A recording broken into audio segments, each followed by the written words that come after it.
বছরের শুরুতেই কনকনে ঠান্ডায় জুবুথুবু অবস্থা, দিনভর দেখা মেলেনি সূর্যের। জানুয়ারি জুড়ে কয়েক দফা শৈত্যপ্রবাহের পূর্বাভাস। ব্যবসা করতে পারতেছি না শীতের জন্য। শীত বেশি, কুয়াশা বেশি, আমরা তো শীতের জন্য গাড়ি চালাইতে পারতেছি না। গতবারের চেয়ে এবার আরো বেশি ঠান্ডা পড়ছে। তাপমাত্রা মৃদু থেকে মাঝারি, এমনকি কিছু কিছু জায়গায় তীব্র কোল্ড ওয়েভ আসার সম্ভাবনা রয়েছে। অর্থবছরের মাঝে এসে নানা পণ্য ও সেবার শুল্ক হার বাড়াচ্ছে সরকার। চাপে পড়বে সীমিত আয়ের মানুষ। নিত্য পণ্যের দামে প্রভাব ফেলবে না দাবি অর্থ উপদেষ্টার। হালনাগাদে ভোটার বেড়েছে 18 লাখের কিছু বেশি। খসড়ায় মোট সংখ্যা প্রায় 12,37 লাখ। বিতর্ক এড়াতে বাড়ি বাড়ি গিয়ে হবে যাচাই। পরিবর্তিত পরিস্থিতিতে একটা শুদ্ধ ভোটার তালিকা ছাড়া আমরা কনফিডেন্ট বোধ করছি না। এই জন্যই বাড়ি বাড়ি গিয়ে এগুলোকে যাচাই করা। রাজনৈতিক নানা বিতর্কে ঢাকা পড়ে যাচ্ছে আওয়ামী লীগের দুর্বৃত্তায়ন। মন্তব্য ফখরুলের। ৭১-এ জামায়াতের ভূমিকা সবারই জানা, বললেন রিজভী। বঙ্গবন্ধুর মোরাল নির্মাণের নামে বিপুল অর্থ অপচয়ের অভিযোগ তদন্ত করবে দুদক। ডাক বিভাগের সাবেক ডিজি সুধাংশুর বিরুদ্ধে দুর্নীতির মামলা।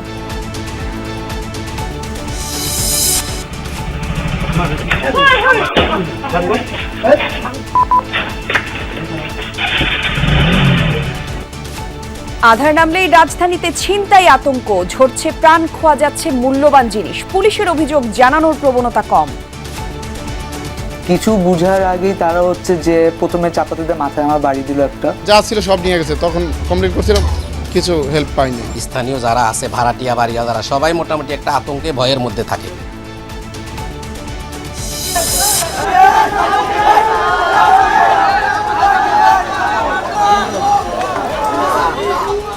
বিপিএল এর টিকিট নিয়ে আবারও হট্টগোল। অস্থায়ী কাউন্টার ভাঙচুর, অগ্নিসংযোগ। তাসকিন বিজয়ের দুর্দান্ত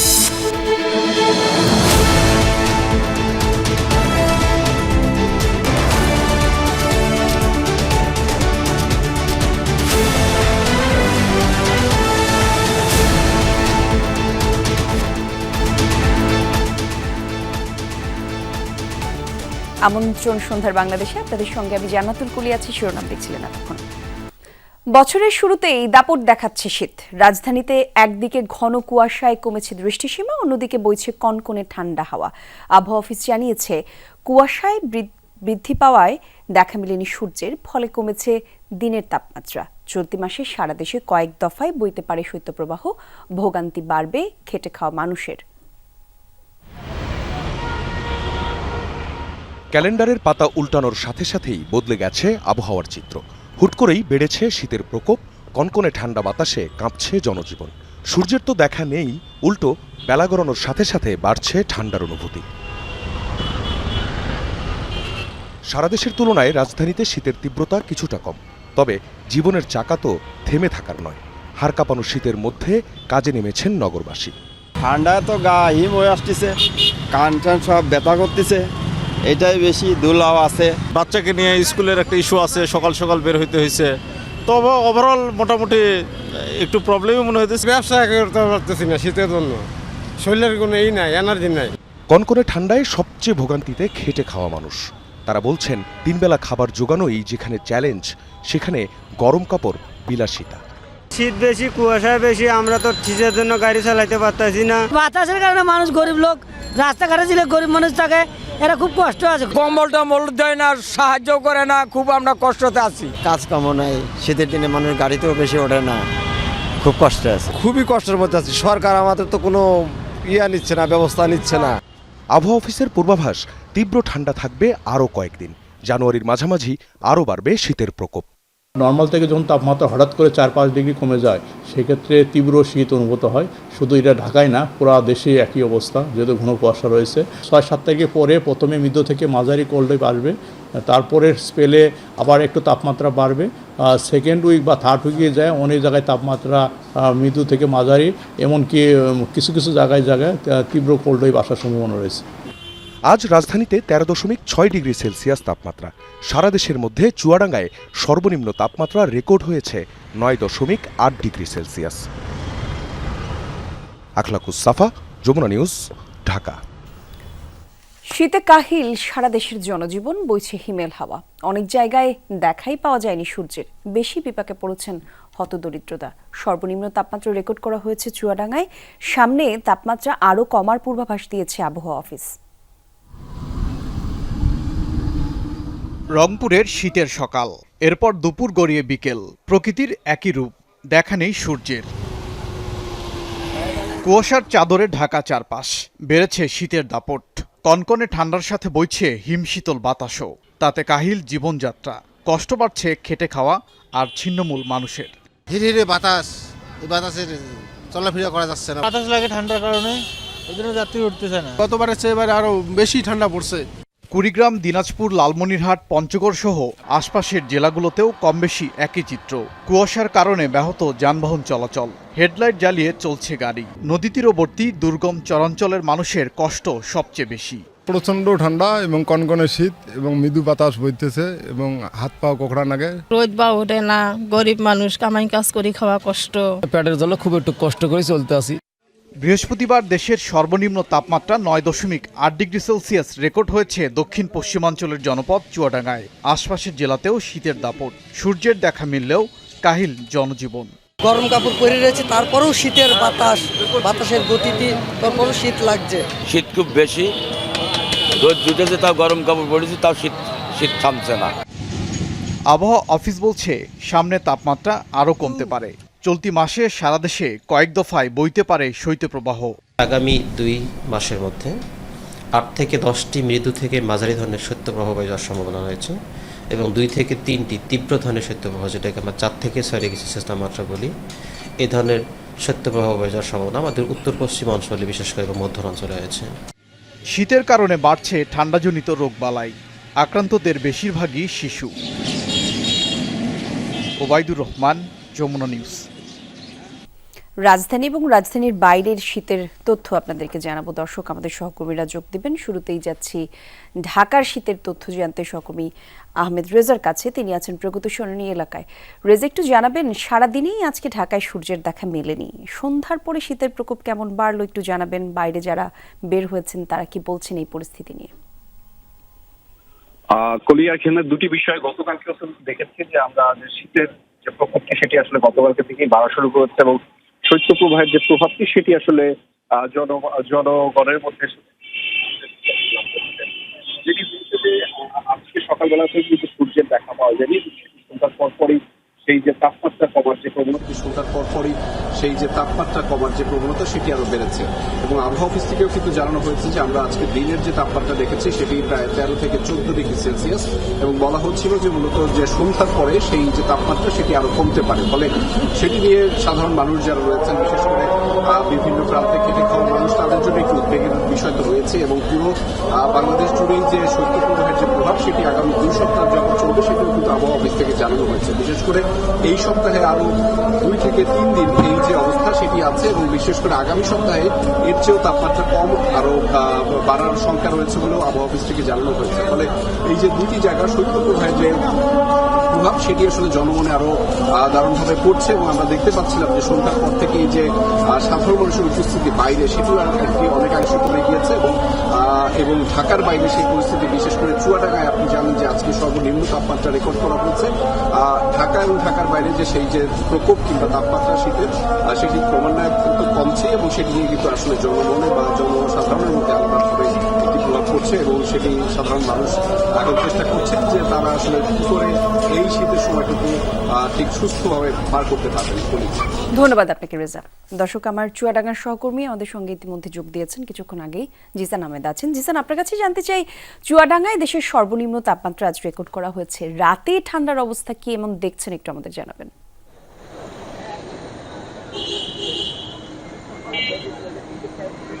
বলি, সারাদিনের অবস্থা ছিল একরকম, রাতে সে পরিস্থিতি আরো ভয়াবহ হয়েছে। বিশেষ করে সূর্য ডোবার পর থেকেই এই যে হিম শীতল বাতাস বেশ প্রবাহিত হচ্ছে এবং শীতের অনুভূতি বেড়েছে কয়েক গুণে। ঘরমুখো যেসব মানুষজন ছিল যারা কাজের প্রয়োজনে ঘর থেকে বেরিয়েছিল। সারাদিন তারা তাদের দৈনন্দিন কাজকর্ম সেরেছেন এবং সন্ধ্যা লাগার আগেই কিন্তু তারা ঘরে ফিরে গেছেন, এরকম দেখেছি। এবং বেশ কিছু মানুষ যারা এখনো বাইরে আছেন তাদের বলা যায় যে একেবারে হাড় কাঁপছে। এই তীব্র ঠান্ডায় সব থেকে বেশি দুর্ভোগে পড়েছেন ছিন্নমূল, অসহায়, হতদরিদ্র যারা রয়েছেন তারা, যারা আসলে গৃহহীন, যাদের কোনো ঘর বাড়ি নাই, স্টেশন সহ বিভিন্ন স্থানে যারা থাকেন, সেই খোলা আকাশের নিচে বসবাস করা সাধারণ মানুষ কিংবা হতদরিদ্ররাই সব থেকে বেশি বিপাকে পড়েছেন। তারা এখনো তাকিয়ে আছেন বিত্তবানদের প্রতি, সরকারি সহায়তার প্রতি। কখন একটি কম্বল আসবে সেই অপেক্ষায় তারা দিন পার করছেন। এই তীব্র ঠান্ডায় সাধারণ মানুষের মধ্যে একটি প্রভাব আমরা দেখেছি, যেমন কাজকর্ম ব্যাহত হচ্ছে, অনেকেই কাজ পাচ্ছেন না, অনেকেই বাড়িতে বসে আছেন, কর্মহীন হয়ে পড়েছেন। এরকম চিত্র আমরা সারাদিনই দেখেছি এবং আমাদের দর্শকদেরকে দেখাচ্ছিলাম।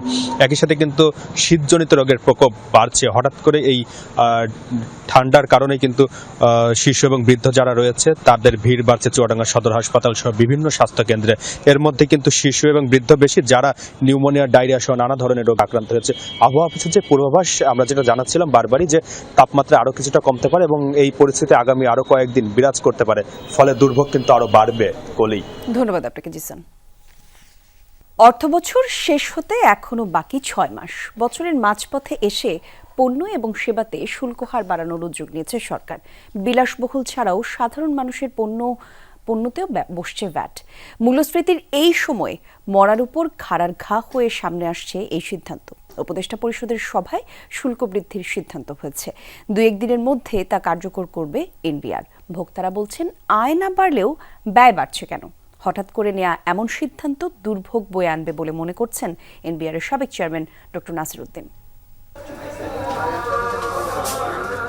বাজার জুড়ে এই দীর্ঘশ্বাস, পণ্যমূল্যে ফেরেনি স্বস্তি, একই সঙ্গে বাড়ছে না মানুষের আয়। অর্থনীতিতে চাঞ্চল্য না থাকায় হচ্ছে না নতুন কর্মসংস্থান। এমন অবস্থায় বেশ কয়েকটি পণ্য এবং সেবায় বাড়ছে ভ্যাট ও শুল্ক। অর্থ বছরের মাঝপথে এসে এমন সিদ্ধান্ত নিয়েছে সরকার। IMF এর শর্ত পরিপালন এবং রাজস্ব আয় বৃদ্ধি করাই উদ্দেশ্য। কোনোভাবেই মানুষ ইনকাম করতে পারছে না, দোকানদাররা বসে হাই হতাশ করতেছে। এর মধ্যে ভ্যাট এটা ওটা বাড়াইলে মানুষ দিবে কোথায় থেকে? মানুষের তো চিন্তা করা লাগবে। মানে জনগণের কথা চিন্তা না করে সরকার কিভাবে চলবে? শুধু সরকার যদি সরকারি চিন্তা করে তাহলে জনগণ কিভাবে চলবে? ইনকাম তো বাড়ে না, দাম বাড়লে একটু প্রভাব পড়েই। উৎপাদক পর্যায়ে মূল্য সংযোজন কর বৃদ্ধির সিদ্ধান্ত নিয়েছে সরকার। এতে দাম বাড়তে পারে biscuit, CR coil, matrix, tissue paper সহ বেশ কয়েকটি পণ্যের। এতে একদিকে কেনার ক্ষমতা হারাবে ক্রেতা, অন্যদিকে কমে যাবে বিক্রিও। আবার যদি ভ্যাট বাড়ে তাহলে আবার পণ্যর দাম বেড়ে যাবে। পণ্যের দাম বেড়ে গেলে আবার দেখা গেছে যে ক্রেতা কমে যাবে। পণ্যর দাম যদি কিছু কমাই দিলে আমাদের মতন সার্ভিস যারা চাকরি করে তাদের জন্য একটু ভালো উপকার। সেবা নেবার ক্ষেত্রে বাড়বে ব্যয়। যারা একটু ঠান্ডা বাতাসে খাবার খেতে চান, এমনকি নন এসি হোটেলে থাকতে চান, তাদের জন্য আসছে দুঃসংবাদ। পোশাক কিংবা মিষ্টি কেনার ক্ষেত্রেও দিতে হবে ভ্যাট। হঠাৎ করে নেওয়া এমন সিদ্ধান্ত কতটা যৌক্তিক? বেশ কিছু পণ্য যে সিদ্ধান্ত হয়েছে, তৈরি পোশাক কেনার ব্যাপার আছে, এটা আসলে এটা নেতিবাচক প্রভাব। কারণ অলরেডি জিনিসপত্রের দাম তো বাজারে অনেক বেশি, ইনফ্লেশন রেট বেশি, মানুষের ক্রয় ক্ষমতা তো বাড়েনি। সম্পূরক শুল্কও বাড়াতে চায় সরকার। এক্ষেত্রে তালিকায় আছে ফলের রস, রং, তামাক পণ্য, সুপারি। শুল্ক বৃদ্ধি হচ্ছে বর্তমান অবস্থার চেয়ে অন্তত 10%। আবগারি শুল্কেও ছাড় দেওয়া হচ্ছে না। এক্ষেত্রে অভ্যন্তরীণ কিংবা বিদেশে বিমান ভ্রমণের ক্ষেত্রে দিতে হবে টিকিটের বাড়তি দাম। মাঝপথে এইভাবে কিছু হঠাৎ না করাই ভালো। হ্যাঁ, এইটা নাম্বার 1। কারণ মানুষ তো এমনি চাপে আছে। আমি সাধারণ মানুষের কথা বলছি। এবং আর যে কোনো জিনিস একটা প্ল্যান রয়েতে করা ভালো। 7.5কে 15 করলেন বা 5কে 15 করলেন, এইটা তো মুখ্য বিষয় না। মুখ্য বিষয় এনফোর্স আপনি করতে পারছেন না। যেগুলো এক্সিস্টিংই আছে, ট্যাক্সেস আছে, সেটা ভিএটি হোক, সাপ্লিমেন্ট ডিউটি হোক, অন্য অন্য ক্ষেত্রে হোক, সেগুলাকে আমরা সঠিকভাবে আদায় করতে পারছি কিনা। নানামুখী উদ্যোগ সত্ত্বেও অভ্যন্তরীণ আয় বাড়াতে পারছে না এনবিআর। তবে সরকারি কর্মচারীদের মহার্ঘ ভাতা দেওয়া সহ নানা ক্ষেত্রে বাড়ছে ব্যয়ের চাপ। পরিস্থিতি সামাল দিতে জনগণের ঘাড়ে নতুন করে বসছে করের বোঝা। রিমন রহমান, যমুনা নিউজ, ঢাকা।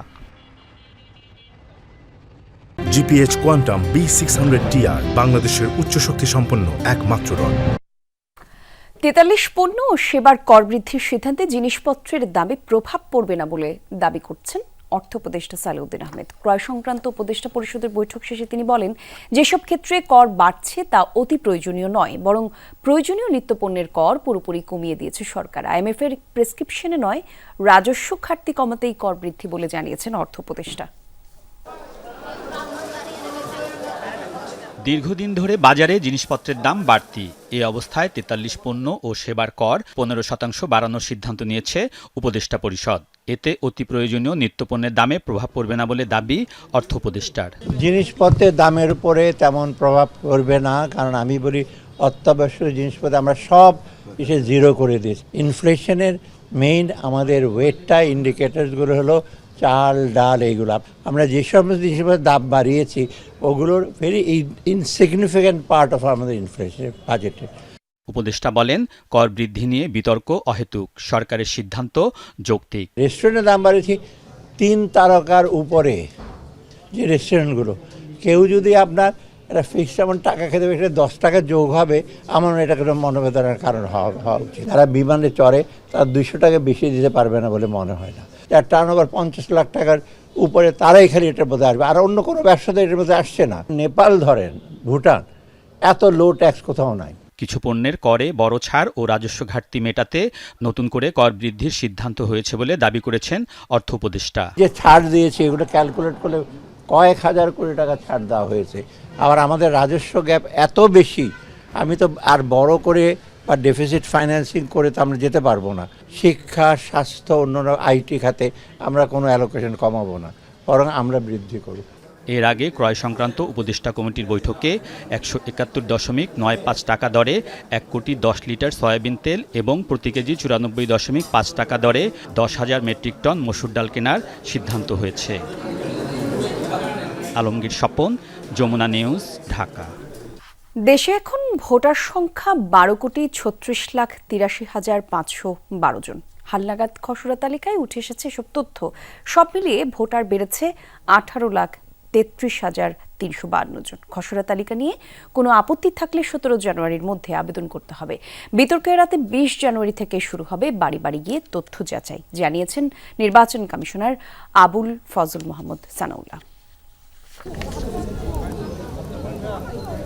গত সরকারের আমলের ভোটার তালিকা নিয়ে আছে বিস্তর বিতর্ক, যেখানে এক বছরে ভোটার বেড়েছিল 58,64,430 জন, যা মোট জনসংখ্যা বৃদ্ধির স্বাভাবিক হারের তুলনায় বেশি। অভিযোগ ওঠে দ্বৈত ভোটার, মৃত ব্যক্তি ও রোহিঙ্গাদের ভোটার বানানো সহ অনেক ভুয়া ভোটার তালিকায় অন্তর্ভুক্ত করা হয়েছে।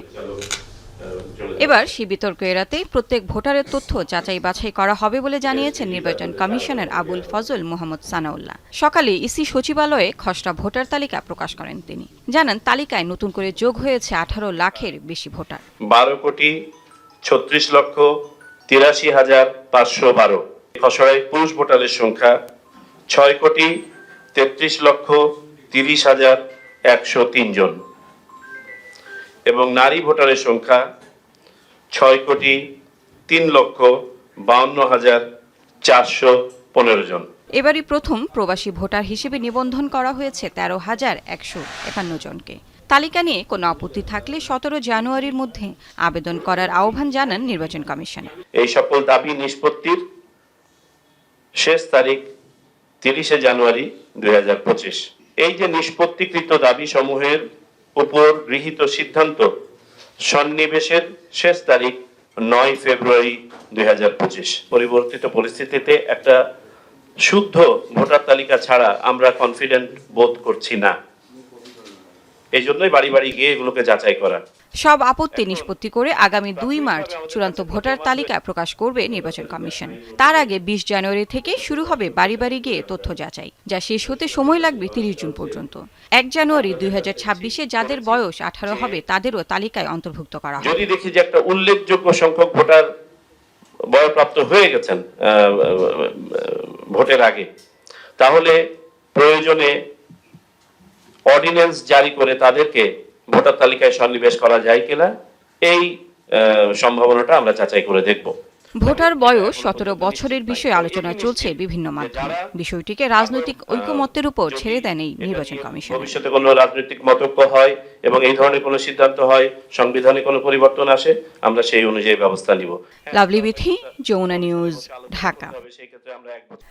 মুক্তিযুদ্ধে জামায়াতের ইসলামীর ভূমিকা কি ছিল তা সবারই জানা। সকালে সিলেটে যুব এশিয়া কাপ জয়ী ইমনের পরিবারকে আমরা বিএনপি পরিবারের উদ্যোগে সহায়তা প্রদান অনুষ্ঠানে এসব মন্তব্য করেন বিএনপির সিনিয়র যুগ্ম মহাসচিব রুহুল কবির রিজভী।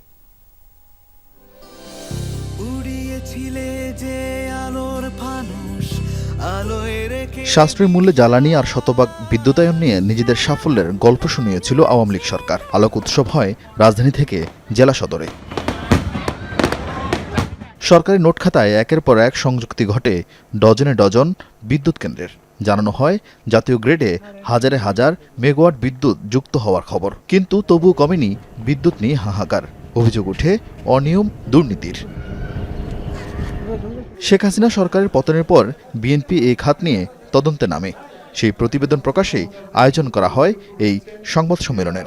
জ্বালানি খাতে অনিয়মের মাধ্যমে উঠে আসে বিদ্যুৎ খাতে লুটপাটের ভয়াবহ চিত্র। নিম্নমানের যন্ত্রপাতি, পরামর্শক প্রতিষ্ঠানের নামে অতিরিক্ত বিল, ঘুষ কেলেঙ্কারিতে জড়িত প্রতিষ্ঠানকে ঠিকাদার নিয়োগ সহ অনিয়মের নানা ফিরিস্তি। এখানে প্রতি মিটারের জন্য গড়ে অতিরিক্ত খরচ করেছে 4,500 টাকা। খারাপ মেশিন এনে টাকা কামাই করে চলে গেছে, যাতে আরো পাওয়ারফুল করা যেত। কনসালটেন্টের ইউনিটের দাম 1 লাখ টাকা, সেখানে রয়েছে 3,13,000 টাকা। 2027 সালের পর থেকে এই দেশে একটা ভয়াবহ ফরেন এক্সচেঞ্জ ক্রাইসিস হবে এবং তার মূল কারণ হবে বিদ্যুৎ।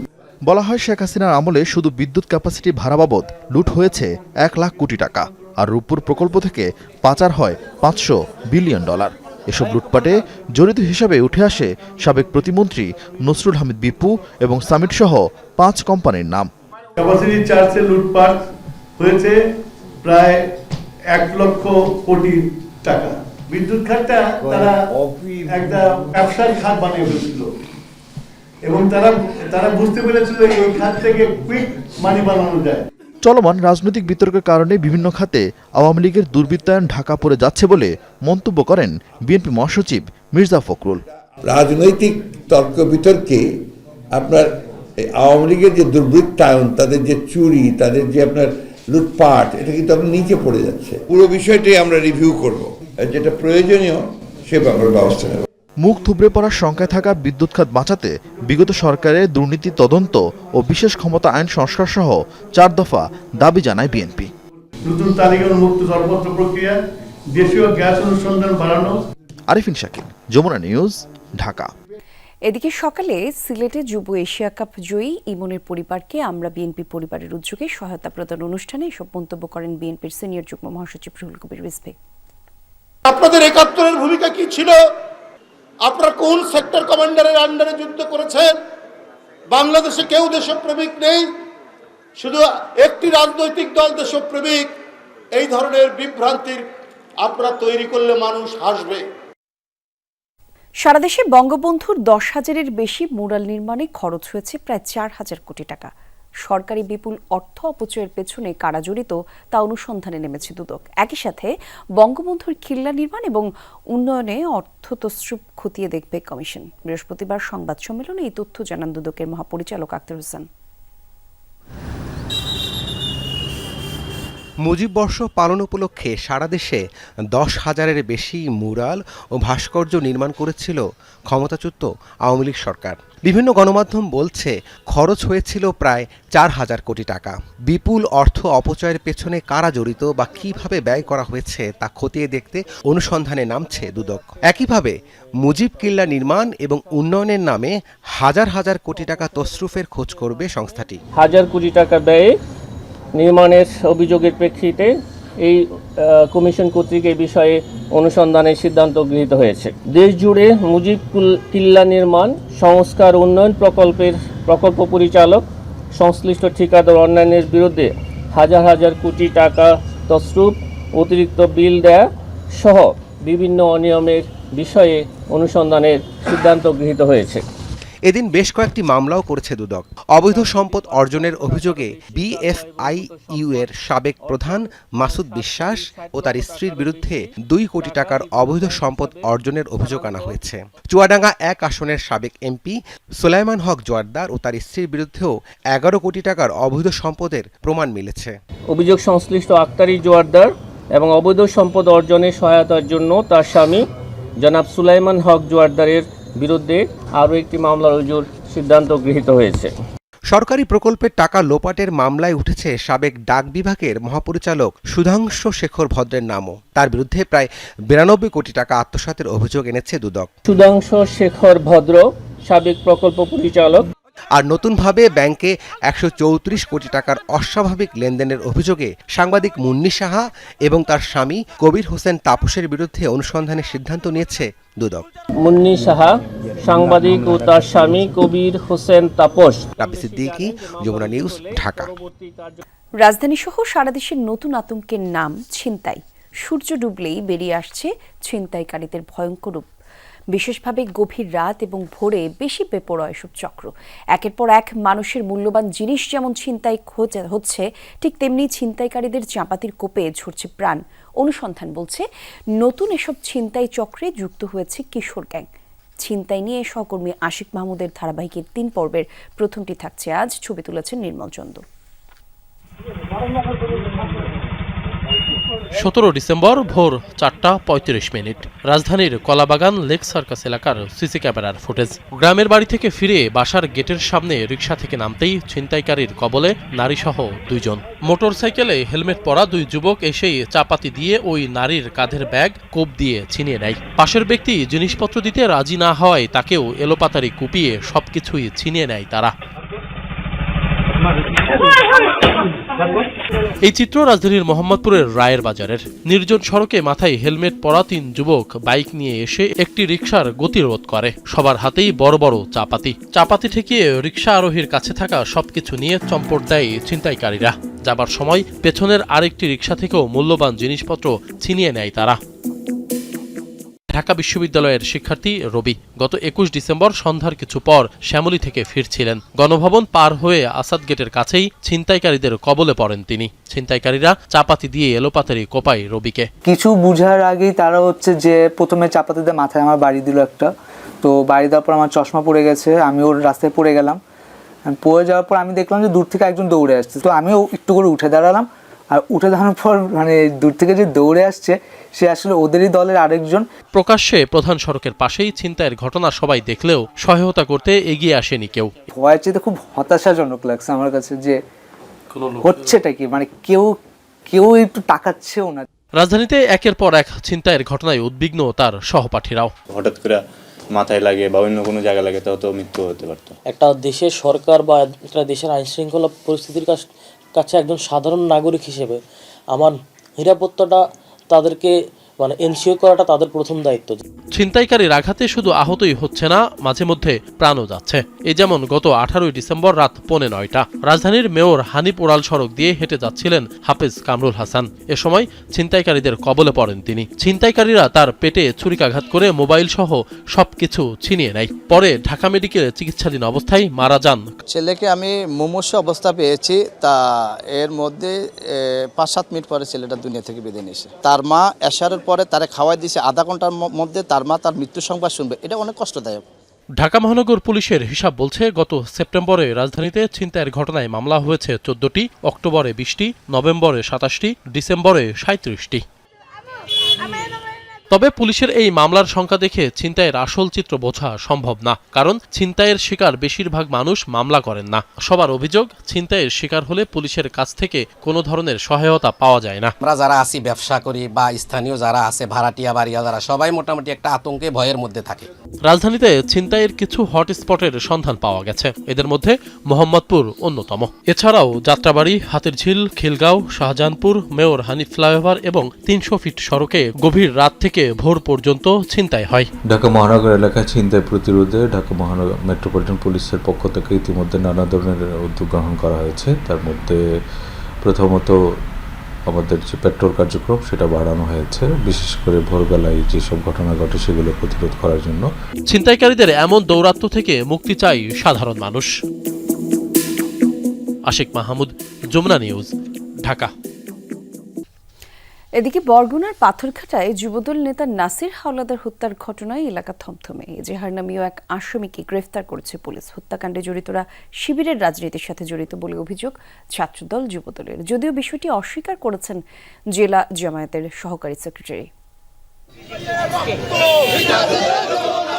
স্থানীয় যুবদল নেতা নাসির হাওলাদারকে কুপিয়ে হত্যার পর উত্তাপ ছড়ায় বরগুনার পাথরঘাটায়। এলাকার পরিস্থিতি এখনও থমথমে। স্থানীয় ছাত্রদল ও যুবদল নেতাদের অভিযোগ, হত্যাকাণ্ডে জড়িতরা সরকার পতনের আগে ছাত্রলীগের রাজনীতির সাথে জড়িত থাকলেও বর্তমানে শিবিরের সাথে সম্পৃক্ত। স্বৈরাচারী হাসিনা সরকারের পতনের আগে এই ছেলে নাকি ছাত্রলীগের সমর্থক ছিল। নাসিরের সাথে এই ছেলের সাথে কথার কাটাকাটি হয়, কারণ হচ্ছে এই ছেলে জামাতের কর্মী সম্মেলনে যোগদানের উদ্দেশ্যে পাথরঘাটায় আসে। এই কথা কাটাকাটির সূত্র ধরেই এই নাসিরের হত্যাকাণ্ড সংঘটিত হয়। পায়ের রক কেটে মৃত্যু নিশ্চিত করে আমরা যে শুনেছি জামাত শিবির বাংলাদেশের একটি রক কাটা সংগঠন, একটা সশস্ত্র সন্ত্রাসী সংগঠন।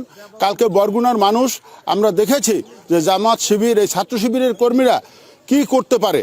নাসির হত্যাকাণ্ডে অভিযুক্ত হাসান ও রাব্বির একটি ছবি ছড়িয়েছে সামাজিক যোগাযোগ মাধ্যমে। বলা হচ্ছে তারা সম্প্রতি স্থানীয় জামায়াতের সম্মেলনে অংশ নেয়। তবে জেলা জামায়াতের সহকারী সেক্রেটারি শামীম আহমেদের দাবি, তারা জামায়াতে ইসলামী কিংবা শিবিরের সাথে সম্পৃক্ত নয়। এই কার্ড হয়তো কারো কাছ থেকে বন্ধুত্ব পাতিয়ে তারা নিতে পারেন, গলায় ঝুলাইতে পারেন। এই জন্য যে তারা সংগঠনের, জামাত ইসলামী এমন একটি সংগঠন যার মধ্যে কেউ অন্যায় করার মতো কোনো সুযোগ নেই। হত্যায় জড়িতদের গ্রেফতার ও সর্বোচ্চ শাস্তি নিশ্চিতের দাবি পরিবারের। যতক্ষণ এই বিচার আমি না পাই ততক্ষণে আমার আত্মা আমার শান্তি পাইতেছে না। বুধবার রাতে 8 জনের নাম উল্লেখ ও অজ্ঞাত বেশ কয়েকজনকে আসামি করে মামলা করেছে নিহতের পরিবার। থানায় মামলা হয়েছে 8 জন ইজাহার নামীয় আসামি, 8 থেকে 10 জন অজ্ঞাতনামা। একজন গ্রেফতার আছে মাহবুব নামে। দ্রুত আসামি যাতে গ্রেফতার হয় আমরা সেই চেষ্টা অব্যাহত রাখি। বুধবার ছাত্রদলের প্রতিষ্ঠা বার্ষিকীর অনুষ্ঠান থেকে ফেরার পথে কালমেঘা ইউনিয়নের 8 নম্বর ওয়ার্ড যুবদলের সদস্য নাসিরকে কুপিয়ে হত্যা করা হয়। পরে অভিযুক্ত হাসান ও রাব্বির বাড়িতে আগুন দেয় নাসিরের বিক্ষুব্ধ সমর্থকরা। জাহিদ হাসান, যমুনা নিউজ। স্টেডিয়ামের ভেতরেই গ্যালারি ফাঁকা, অথচ টিকিট কাউন্টারে টিকিট নেই। তবে কালোবাজারিদের হাতে ঠিকই 2 থেকে 3 গুণ দামে টিকিট মিলছে। এমন পরিস্থিতিতে মিরপুরে ক্ষুব্ধ হয়ে ওঠে টিকিট কিনতে আসা দর্শকরা। সুইমিং পুল কমপ্লেক্স টিকিট কাউন্টারে দেয়া হয় আগুন, করা হয় ভাঙচুর। পরিস্থিতি সামাল দিতে লাঠিচার্জ করে আইনশৃঙ্খলা বাহিনীর সদস্যরা। শৈত্যপ্রবাহ শুরু হয়েছে সারা দেশে। তবে এই আগুন জ্বালার দৃশ্যটা দেখে ভাববেন না কেউ হয়তো শীতের পরশ থেকে বাঁচার জন্য উষ্ণতা নেবার চেষ্টা করছেন। এই আগুনটা আসলে জ্বলছে মিরপুরের সুইমিং কমপ্লেক্সের পাশে বিপিএলের যে টিকিট কাউন্টার বা যে বুথ করেছিল বিসিবি, সেখানেই। চিত্রটা হয়তো কিছুটা বুঝতে পারছেন। এখানে বিক্ষুব্ধ জনতারা এসে ভাঙচুর করেছে, অগ্নিসংযোগ করেছে। বিষয়টা হচ্ছে কি হয়েছিল, কেন এমন হলো সেটাই জানাবো আপনাদের।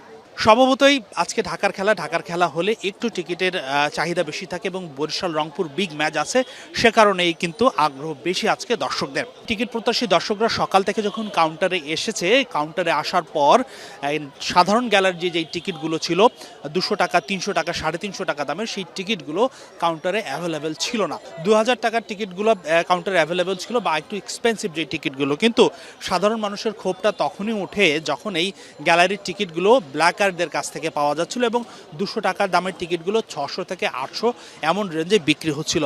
এক সময় লম্বা সময় লাইনে দাঁড়িয়ে যখন কাঙ্ক্ষিত টিকিট পাচ্ছিল না দর্শকরা, তখনই তারা আসলে ধৈর্যহারা হয়ে পড়েন। এক পর্যায়ে তারা এখানে টিকিট কাউন্টারের পিছনে যে ত্রিপল ছিল সেখানে অগ্নিসংযোগ করেন এবং ত্রিপলটা পুড়ে যায় এবং দর্শকরা ক্ষোভ প্রকাশ করেন এবং টিকিট কাউন্টার বন্ধ করে দেওয়া হয়। স্বভাবত সেই সময় দর্শকরা এই টিকিট কাউন্টার ছেড়ে বিসিবির পার্শ্ববর্তী স্টেডিয়ামের যে গেটটি আছে, অর্থাৎ 5 নম্বর এন্ট্রি গেট, সেখানে সেখানে গিয়েও ক্ষোভ প্রকাশ করার চেষ্টা করেন, তখন কিন্তু নিরাপত্তা সংশ্লিষ্ট যারা আছেন তারা লাঠিচার্জ করেছেন। আমরা প্রত্যক্ষদর্শীদের সঙ্গেও যারা ছিলেন ঘটনার সাক্ষী, তারা কি বলেছেন তাদের মুখে শুনি ঘটনাটা আসলে কি হয়েছিল।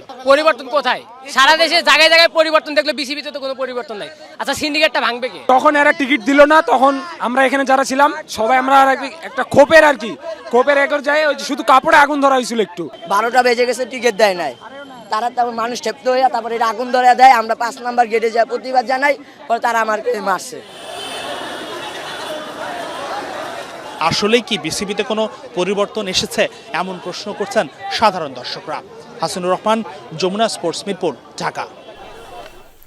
বিপিএল এর খবর, দিনের প্রথম ম্যাচে তাসকিনের 7 উইকেটে শিকারের পর বিজয়ের ঝড়ো ব্যাটিংয়ে জয় পেয়েছে দুর্বার রাজশাহী। আগে ব্যাট করতে 174 রানের সংগ্রহ পায় ঢাকা ক্যাপিটালস, জবাবে 7 উইকেটে আর 11 বল হাতে তুলে রেখে জয় তুলে নেয় রাজশাহী। মিরপুরে আগে ব্যাট করতে নেমে তাসকিন আহমেদের জোড়া আঘাতে শুরুতেই হোঁচট খায় ঢাকা। 0 রান করা লিটন দাস আর 9 রানে ফেরেন তানজিদ হাসান।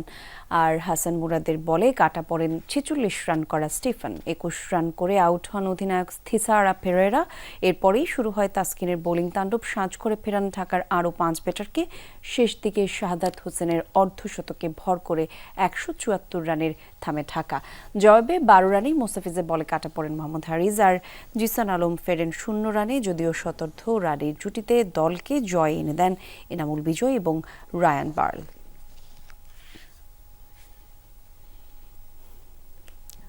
যুক্তরাষ্ট্রের লুজিয়ানা অঙ্গরাজ্যের নিউ অরলিন্স শহরের নববর্ষের উৎসবে গাড়ি উঠিয়ে দেওয়ার ঘটনায় সন্দেহভাজন হামলাকারীর নাম প্রকাশ করেছে মার্কিন গোয়েন্দা সংস্থা FBI। 42 বছর বয়সী শামসুদ্দিন জব্বার নামের ওই হামলাকারী টেক্সাসের বাসিন্দা। পুলিশের গুলিতে নিহত জব্বারের মার্কিন সামরিক বাহিনীতে কাজ করার অভিজ্ঞতাও ছিল। এ সময় হামলায় ব্যবহৃত পিকআপ ট্রাকে আইএসের পতাকা পাওয়া গেছে বলে জানিয়েছে FBI। কোনো সন্ত্রাসী গোষ্ঠী এই হামলার যোগসাজশ আছে কিনা সেটি তদন্ত করছে গোয়েন্দা সংস্থাটি। নিউ অরলিন্স শহরের বুরবন স্ট্রিটে বুধবার দিবাগত রাতে ভিড়ের মধ্যে উঠিয়ে দেওয়া হয় গাড়ি। আর এই ঘটনায় কমপক্ষে 15 জন প্রাণ হারিয়েছেন, আহত হয়েছেন 30 জন।